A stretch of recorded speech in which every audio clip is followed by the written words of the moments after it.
114 পটুয়াখালী 4 আসনের নবনির্বাচিত সংসদ সদস্য জনাব এবিএম মোশাররফ হোসেনকে গণপ্রজাতন্ত্রী বাংলাদেশ সরকারের মন্ত্রিসভায় যুক্ত করার দাবিতে আজকে আমাদের সংবাদ সম্মেলন। প্রিয় সাংবাদিক বৃন্দ, আসসালামু আলাইকুম। গত 12ই ফেব্রুয়ারির ঐতিহাসিক নির্বাচনে সারা দেশের মতো আমরা দল মত নির্বিশেষে কলাপাড়া রাঙ্গামালী উপজেলা, মেহেরপুর থানা, কুয়াকাটাবাসী ঐক্যবদ্ধভাবে আপনাদের সহযোগিতার মধ্য দিয়ে উন্নয়নের সপক্ষে অবস্থান নিয়ে আমাদের প্রিয় মানুষ এই জনপদের উন্নয়নকারী বিশ্বস্ত অভিভাবক জনাব এবিএম মোশাররফ হোসেনকে বিপুল ভোটের ব্যবধানে জাতীয় সংসদ সদস্য হিসেবে বিজয়ী করেছি।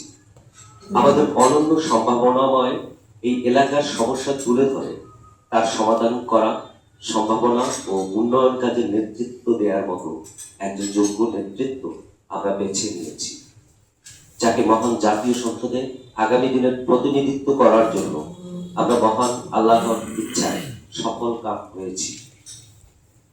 এমনিতেই যারা এবিএম মোশাররফ হোসেন তার নিজস্ব নেতৃত্বে এবং যোগ্যতায় এই জনপদের ব্যাপক উন্নয়ন সাধন করেছেন।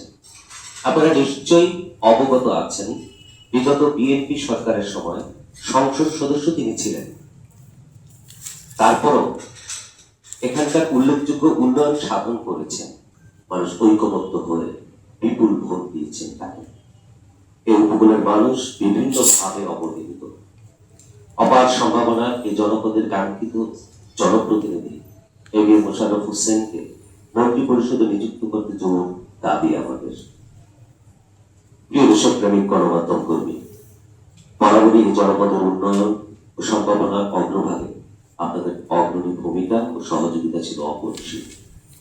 তারই ধারাবাহিকতায় কলাপাড়ার নাগরিক সমাজ আজকের এই জনকল্যাণমুখী দাবিটি আপনার গণমাধ্যমে তুলে ধরার উদাত্ত আহ্বান জানাচ্ছে।